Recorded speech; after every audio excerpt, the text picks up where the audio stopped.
आप ये कह रहे हैं जबान काटेंगे? बिल्कुल आपकी हैसियत है, हैसियत है आपकी। आप काट के दिखाएंगे। कटोरा लेकर भिखमंगे की तरह पूरी दुनिया में घूमने वाला, कटोरा लेकर भिखमंगे की तरह पूरी दुनिया में घूमने वाला, उसकी औकात है, उसकी औकात है। अरे घर में घुस कर मारते हैं हम। आपको कौन सी तारीखें याद दिलाएं साहब? आपको 47 याद दिलाएं, 65 याद दिलाएं, आपको 71 याद दिलाएं, करगिल याद दिलाएं? आपको घर में घुसकर आपकी गर्दनें उतार दें हमारे सैनिक, लेकिन हम में इंसानियत है। हैवानों की जबान न बोलिए अजीम भट्ट साहब, हैवानों की जबान मत बोलिए आप। हिम्मत आपकी है नहीं। ये पत्रकार हैं आप, ये आप जर्नलिस्ट हैं, ये पाकिस्तान के लोग हैं, असलियत दिखा रहे हैं आप अपना चेहरा।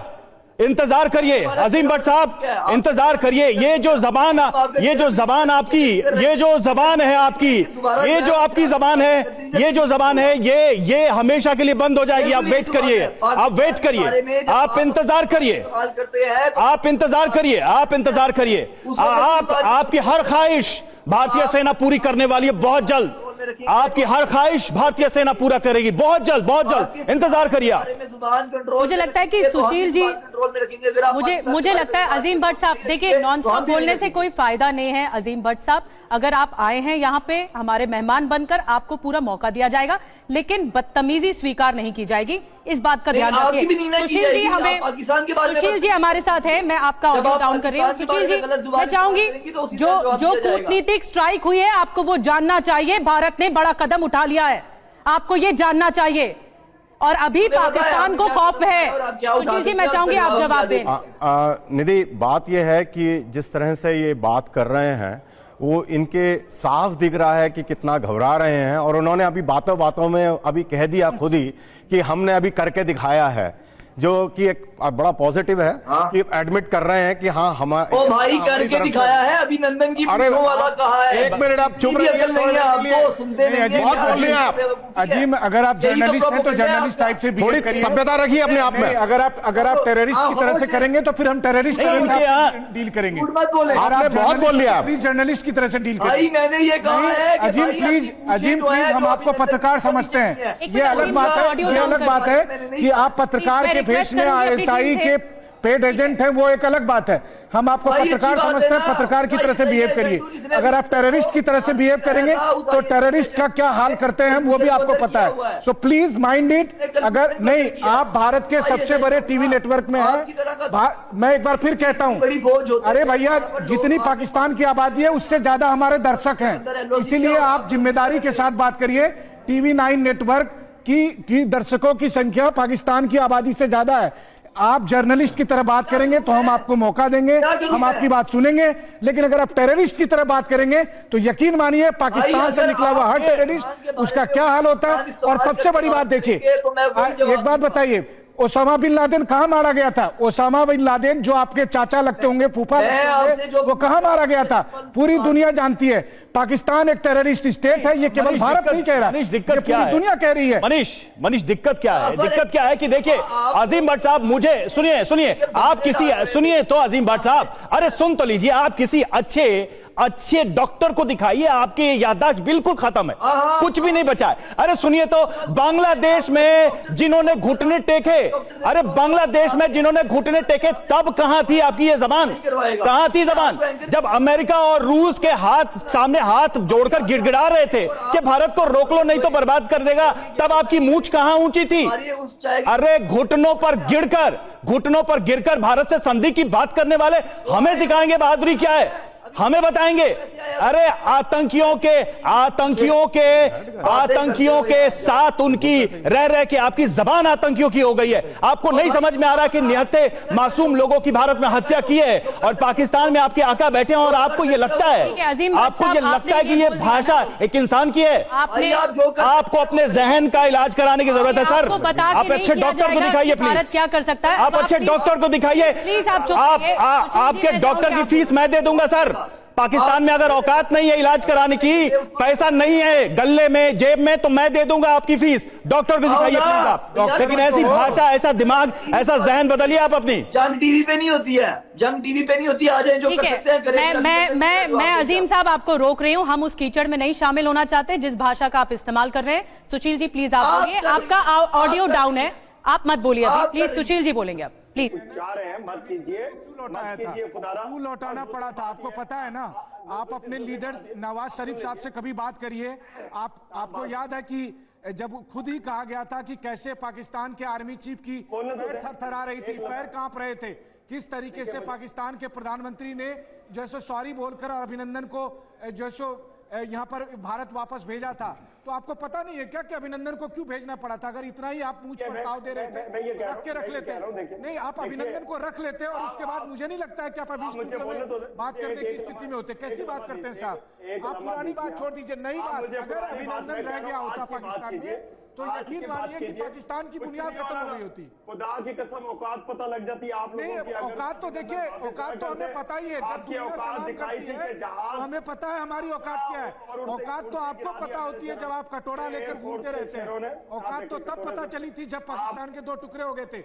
औकात तो ज्यादा दिन नहीं हुए। इरशाद साहब, कुछ दिन पहले आप मेरे प्रोग्राम में थे और हम लोग बात कर रहे थे बलूचिस्तान के लिबरेशन आर्मी के लोगों ने किस तरह से आपको औकात दिखाई थी। सोचिए केले के एक छोटे से सेना ने छोटी सी मुझे बोलने एक लम्हा बोलने हम औकात दिखाने पर आएंगे तो क्या होगा? आप नवाज शरीफ से पूछिए ना, आप तो अपनी पार्टी के बहुत छोटे से नेता हैं। आप अपने लीडर नवाज शरीफ से पूछिए, वो बताएंगे। इरशाद साहब का बहुत बड़ा इंसान हूं मैं। इरशाद साहब, एक बार फिर मैं आपको बोलने का मौका दे रहा हूं। 1 मिनट मेरी बात ध्यान से सुनिए। मैं आपको फिर से वही सवाल पूछ रहा हूं, क्या पाकिस्तान को इस बात का एहसास है कि इस बार गलती बहुत बड़ी हो गई? आप लोग सर्जिकल स्ट्राइक झेल चुके हैं, आप लोग एयर स्ट्राइक झेल चुके हैं, उसके बाद आपने ये तीसरी गलती जो की है, ये बहुत बड़ी गलती की है और इसका खमियाजा आपको भुगतना ही पड़ेगा आने वाले वक्त में। कुछ ऐलान किए जा चुके हैं, इंडस वाटर ट्रीटी खत्म करके एक जख्म दिया जा चुका है, लेकिन अब जो जख्म मिलेगा वो उससे भी बहुत बड़ा होगा। इसका एहसास है आपको?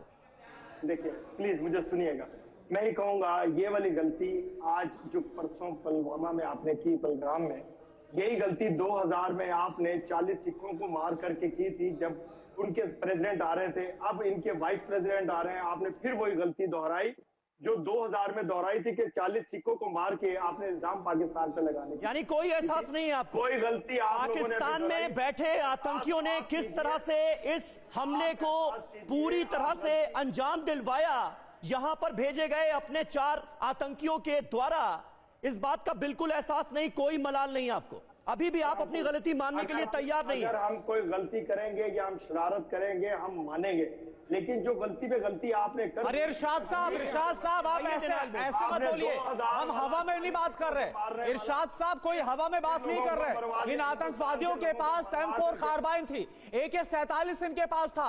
मुजफ्फराबाद से, कराची से बकायदा वहां से हैंडलर से इनको पूरा कांटेक्ट कर रहे थे, इनको हैंडल किया जा रहा था, बॉडी कैम्स थे इनके पास, एक सबूत पाकिस्तान के खिलाफ गवाही दे रहा है। आप कैसे बोल रहे हैं इरशाद साहब? मैं ये कह रहा हूं कि आप बिल्कुल झूठ बोल रहे हैं। देखें, चंद लम्हों में नहीं पता लगता कि कौन दहशतगर्द था, कहां से आया था, कौन सा असला था। जो चलिए ठीक है, ये डिनाइल मोड कोई नई बात नहीं है, कोई नई बात नहीं है इरशाद साहब। मैंने आपको बार बार मौका दिया, इतना वक्त हमने इस चर्चा का जाया किया। संजय सोय साहब, क्या जवाब है, क्या इलाज है? डिप्लोमेटिक टाइज जो हैं उन्हें कम किया गया है, इंडस वाटर ट्रीटी जो है उसको रद्द कर दिया गया है 1960 की। अब आगे क्या, ये सवाल लेकर मैं आपके पास आ रहा हूं, लेकिन उससे पहले जो सरकार ने डिसीजन ले लिया है उसके बारे में बता दें। भारत की कूटनीतिक स्ट्राइक के बाद अब पाकिस्तान में हमले का डर कैसा सता रहा है? पाकिस्तान की एयरफोर्स में इस वक्त हड़कंप है। खबर आ रही है कि सीमा की तरफ पाकिस्तानी विमानों की मूवमेंट देखी गई है। पाकिस्तान के ट्रांसपोर्ट विमानों ने भी रात भर उड़ान भरी। LOC से लगते इलाकों में पाकिस्तान की ओर से गतिविधियां तेज होती नजर आ रही हैं।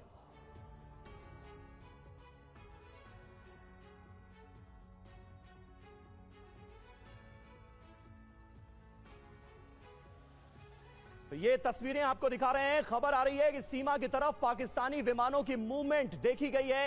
ये तस्वीर हम आपको दिखा रहे हैं। पाकिस्तान के ट्रांसपोर्ट विमानों ने देखिए कैसे रात भर उड़ान भरी, और जो एलओसी से लगते इलाके हैं, इस सैटेलाइट पिक्चर में आप देख सकते हैं, जो एलओसी से लगते इलाके हैं उनमें पाकिस्तान की ओर से गतिविधियां तेज होती नजर आ रही हैं।